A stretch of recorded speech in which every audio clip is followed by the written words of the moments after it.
Hello everyone, সসীম ধারার 6 নম্বর ক্লাসে তোমাদের সবাইকে ওয়েলকাম। গত ক্লাস অবধি আমরা এই চ্যাপ্টারের যতগুলো বেসিক নিয়ে আলোচনা করা ছিল সবগুলো নিয়ে আলোচনা করছি।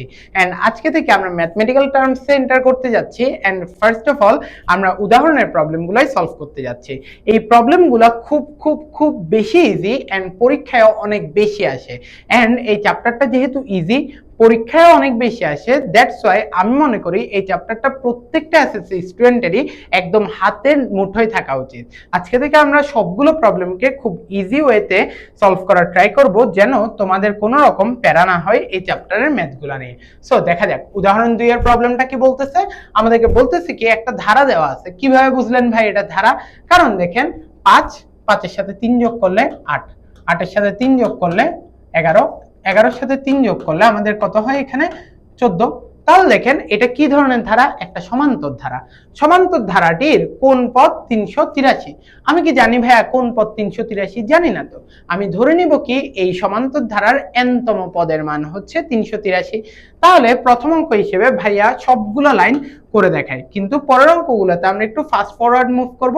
দ্যাটস ওয়াই ভাইয়া জাস্ট নোটেশন গুলো ইউজ করব। এন্ড কোন নোটেশন দিয়ে কি বুঝাই এটা আপনাদেরকে অলরেডি সেকেন্ড এন্ড থার্ড ক্লাসে ভাইয়া বুঝে আসছে। দেখা যাক আমাদের এই ধারার যে আমি লিখি এই সমান্তর ধারার কমা প্রথম পদ সমান্তর ধারার প্রথম পদকে কি দিয়ে প্রকাশ করে ভাইয়া? ছোট হাতের এ দিয়ে। প্রথম পদ কত? 5। আর সমান্তর ধারার ক্ষেত্রে কি থাকে? সাধারণ অন্তর নাকি সাধারণ অনুপাত? অবশ্যই সাধারণ অন্তর থাকে। তাহলে আমরা লিখি সাধারণ অন্তর হলো ডি সমান যে কোনো পদ থেকে ঠিক তার আগের পদ বিয়োগ দেন। ধরলাম 8 থেকে আমি ঠিক তার আগের পদ অর্থাৎ 5 বিয়োগ দিব। তাহলে কত আসে ভাইয়া? 3 আসে।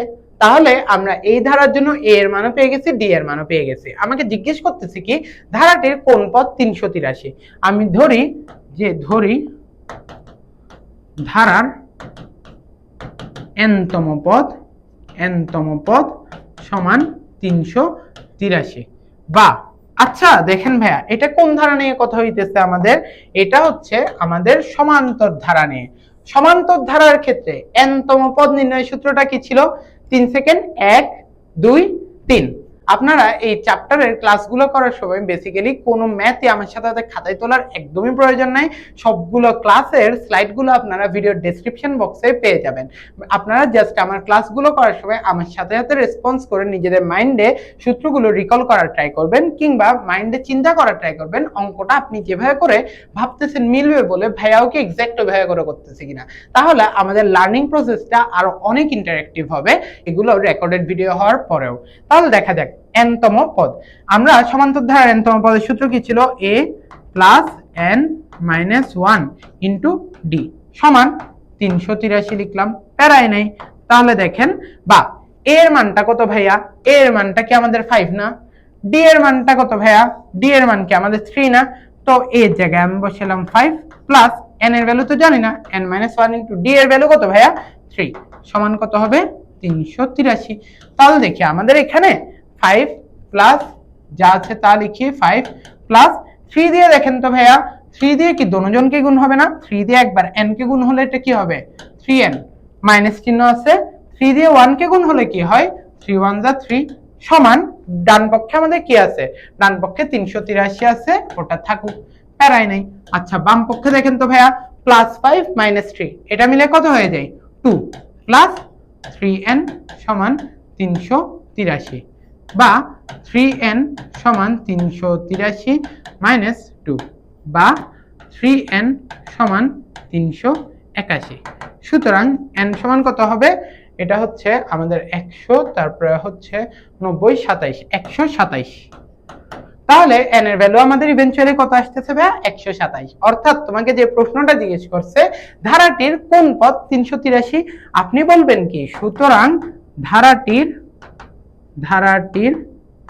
127তম পদ হলো 383। বোঝাতে পারছি ভাইয়া? খুবই ইজি পিজি না ম্যাথটা? তাহলে ভাই একটু আরেকবার রিক্যাপ করতেছি, এটা কি ধরনের ধারা সবার আগে আমি ওটা বের করার ট্রাই করতেছি। 5, 8, 11, 14, তাহলে এটা কি ধারা নাকি আগে আমি ওটা দেখি। এখানে নিশ্চয়ই যোগ চিহ্ন কিংবা বিয়োগ চিহ্ন আছে মাঝে, হ্যাঁ যেমনটা যোগ চিহ্ন আছে। তাহলে দেখা যাচ্ছে কি প্রত্যেকটা পদ এর আগের এবং পরের পদের সাথে একটা নির্দিষ্ট রিলেশন মেনটেন করতেছে। রিলেশনটা কি, যে কোনো পদ এর আগের পদ থেকে 3 বেশি এবং পরের পদ থেকে 3 কম। তাহলে আমি বুঝলাম কি এটা অবশ্যই একটা সমান্তর ধারা। আমি লিখে ফেললাম সবার আগে, এই সমান্তর ধারার ক্ষেত্রে প্রথম পদ a সমান 5, সাধারণত d সমান বের করলাম 3। তারপর আমাকে কি বলছে, ধারার কোন পদ জিজ্ঞেস করছে। আমি কি জানি ভাইয়া কোন পদ, আমি ধরে নিব কি ধারার n তম পদ সমান 383। তারপরে দেখেন n তম পদের নিচে লিখলাম n তম পদের সূত্রটা a + n - 1 * d সমান 383। জাস্ট a এর ভ্যালু বসিয়েছি, d এর ভ্যালু বসিয়েছি, হিসাব নিকাশ করছি, n এর ভ্যালু কত আসছে ভাইয়া 127। আর এই ক্ষেত্রে আমি তোমাদেরকে ভাইয়া আরেকটা জিনিস রেকমেন্ড করব, ভাইয়া কিন্তু এই হিসাবটা মুখে মুখে করছি, সেম ভাবে সবগুলো হিসাব আপনাদেরও অ্যাকচুয়ালি মুখে মুখে পারা উচিত।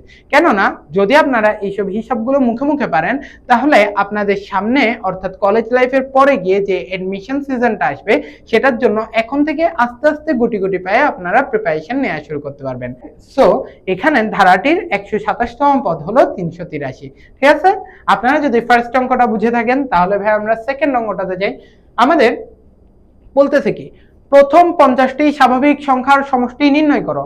আচ্ছা আপনাদের কি এই জিনিসটা মনে আছে? এই জিনিসটা কিন্তু আমি পড়ায় আসছি। প্রথম 50টি স্বাভাবিক সংখ্যার সমষ্টি। ভাইয়া স্বাভাবিক সংখ্যা মানে কি জানো?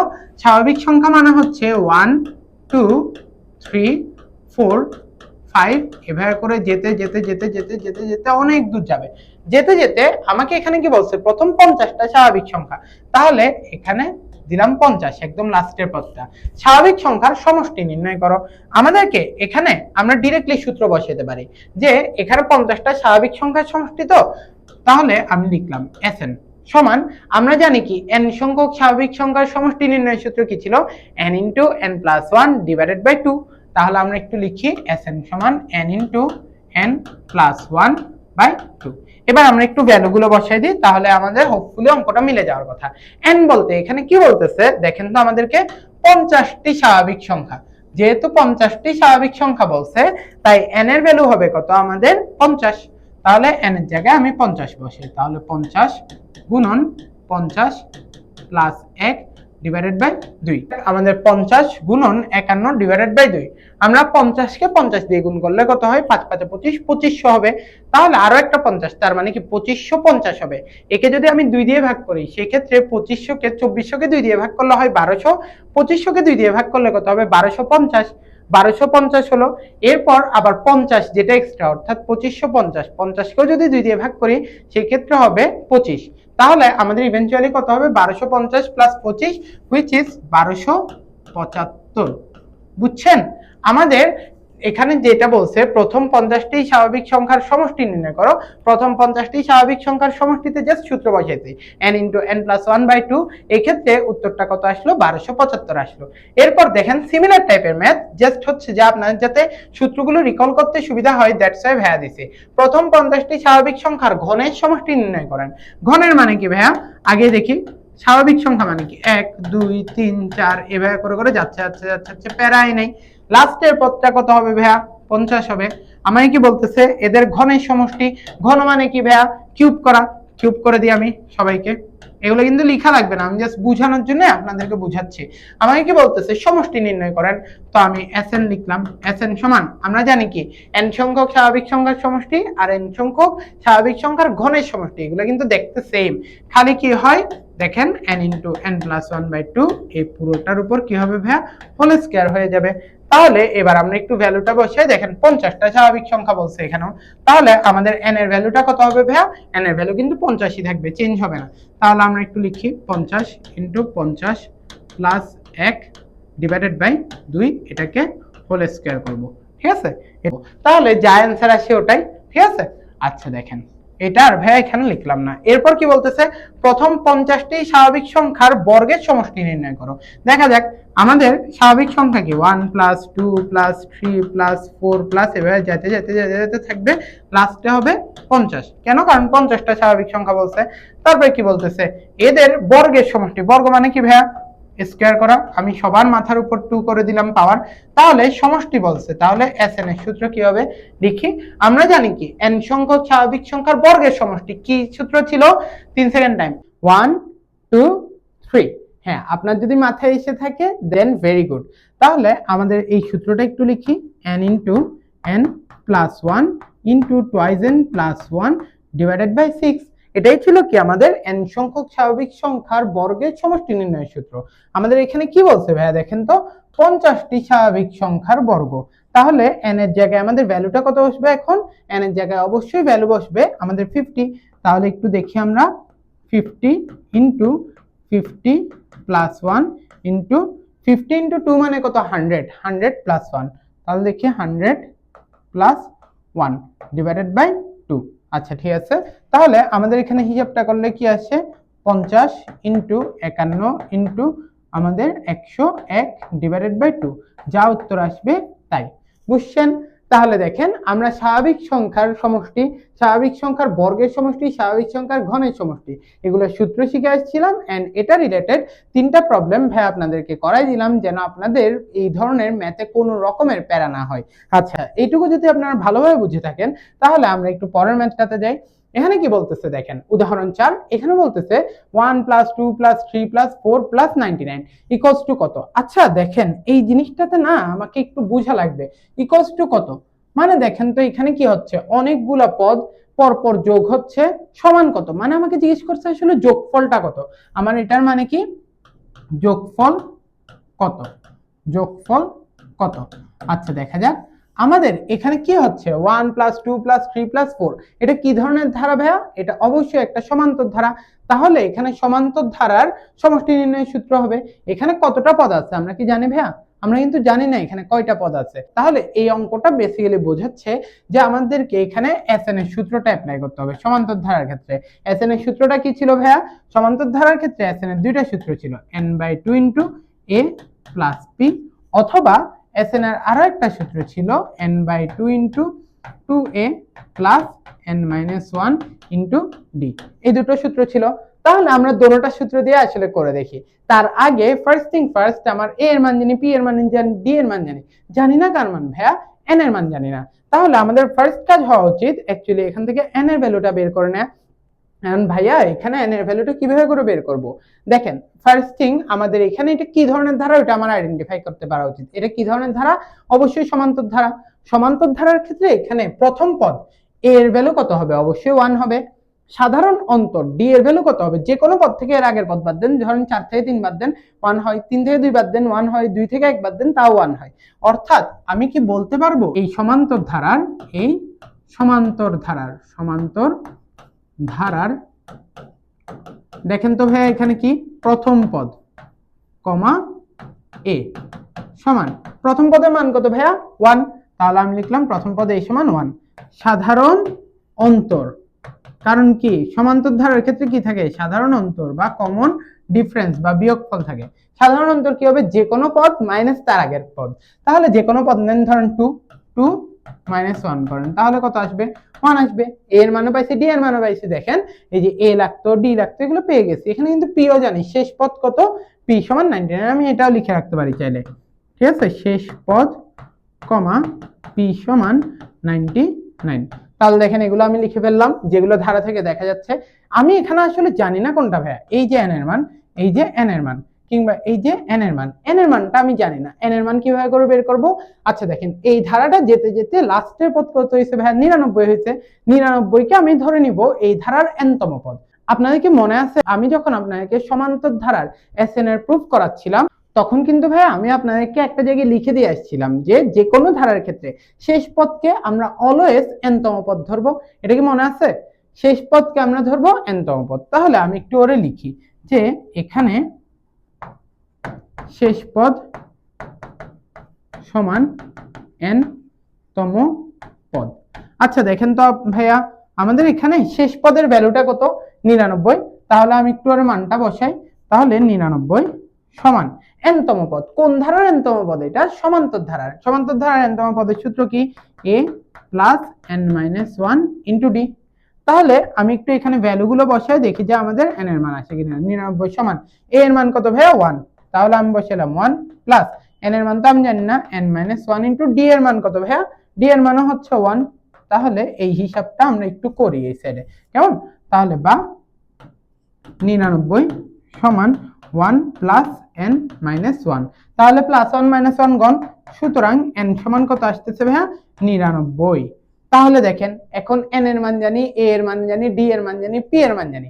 এখন আপনারা যদি এই ভ্যালুগুলো বসিয়ে দেন প্রথম সূত্র কিংবা দ্বিতীয় সূত্র যে কোনটাতে বসালে অ্যানসার চলে আসবে না? তাহলে আমরা দেখি যে ধরেন আমি এই সূত্রটা দিয়ে করব Sn সমান n/2 * a + p। তাহলে দেখি n এর মান কত পাইছি আমি 99 ডিভাইডেড বাই 2 ইনটু a এর ভ্যালু কত 1 আর p এর ভ্যালু কত 99। তাহলে এখানে হিসাব নিকাশ করলে কি আসে 99/2 ইনটু 100।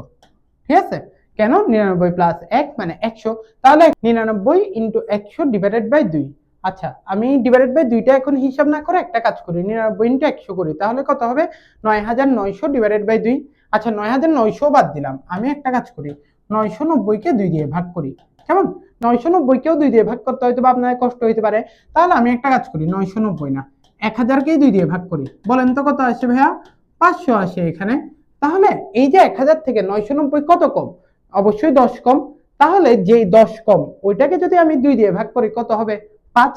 আমি যেটা বোঝাতে যাচ্ছি 1000 কে 2 দিয়ে ভাগ করলে যদি 500 হয়, 990 কে 2 দিয়ে ভাগ করলে কত কম হবে, তার থেকে 5 কম হবে, অর্থাৎ এখানে কত আসবে 495 আসবে। কিন্তু ইন্টারেস্টিং ব্যাপার হচ্ছে আমার কি এখানে 990 কে 2 দিয়ে ভাগ করতে হবে নাকি 9990 কে 2 দিয়ে ভাগ করতে হবে? নিশ্চয়ই 9990 কে, তাহলে এদিকে আরেকটা যেহেতু শূন্য বেশি এখানেও একটা শূন্য বেশি হবে, অর্থাৎ ইভেনচুয়ালি এই গুণফল ভাগফলটার অ্যান্সার আমাদের আসবে 4950। চাইলে আপনারা ক্যালকুলেটরে করে দেখতে পারেন। আচ্ছা এরপরে আসতেছে আমাদের নিচের হিসাবটা, Sn এর আরো একটা সূত্র আছে না ভাইয়া, n/2 * 2a + n - 1 * d। এখানে আমি একটু ভ্যালু বসাই দেখি, n এর ভ্যালু আমি কত পাইলাম 99 divided by 2 times 2 into a এর value 1 plus n 99 minus 1 into d এর ভ্যালু আবারও 1। তাহলে দেখি হিসাব নিকাশ করে 99/2 ইনটু 2 একে 2, 99 মাইনাস 1 ইনটু 1, তার মানে ইভেন্চুয়ালি এটা কত হবে 98। তাহলে এটা করলে কত আসে 99/2 ইনটু 100। এই দেখেন 99/2 ইনটু 100, এখানেও পাইছিলাম 99/2 ইনটু 100। তাহলে এখানেও আমাদের অ্যানসারটা কত হবে ভাইয়া, এখানেও আমাদের অ্যানসারটা হবে 4950। বোঝাতে পারছি? আচ্ছা এই ম্যাথটার মাধ্যমে আমাদের আজকের ক্লাসে সো ফার 5টা ম্যাথ করা কমপ্লিট হলো, এন্ড পরের ক্লাস থেকে আমরা হচ্ছে উদাহরণের যে বাকি প্রবলেমগুলো আছে সেগুলো সলভ করতে যাচ্ছি। হোপফুলি তোমরা এই অঙ্কটা খুব ভালোভাবে বুঝতে পারছো। আমাদের এই টাইপের অঙ্কে অর্থাৎ যেখানে n সংখ্যক পদের সমষ্টি নির্ণয় করতে হবে ওখানে আমার মাস্ট বি মনে রাখতে হবে আমরা শেষ পদকে n তম পদ ধরবো, এখান থেকে n এর ভ্যালু বের করে আমরা মেইন সূত্রে পুট করলে অ্যানসারটা চলে আসবে। বুঝতে পারছি? সো নেক্সট ক্লাসটা দেখার জন্য ওয়েলকাম জানিয়ে আজকের ক্লাস এখানেই শেষ করছি। সবার সাথে আশা করছি দেখা হবে নেক্সট ক্লাসে। সে অবধি সবাই ভালো থাকবেন। আসসালামু আলাইকুম।